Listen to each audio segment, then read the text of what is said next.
Welcome to series కలగా పులగం. శ్రీ మాత్రే నమః. ఈరోజు మన వీడియోలో హయగ్రీవ అవతార విశిష్టత గురించి తెలుసుకుందాం.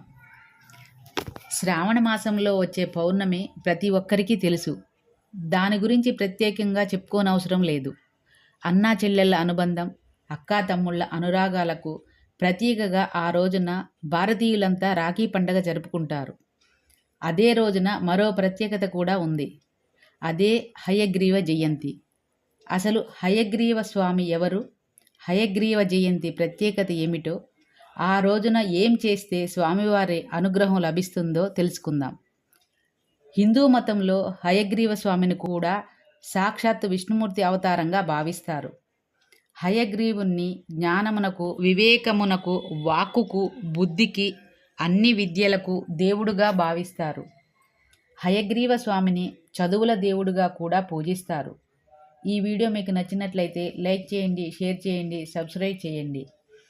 మళ్ళీ ఇంకో వీడియోలో హయగ్రీవ అవతారం గురించి చెప్పుకుందాం.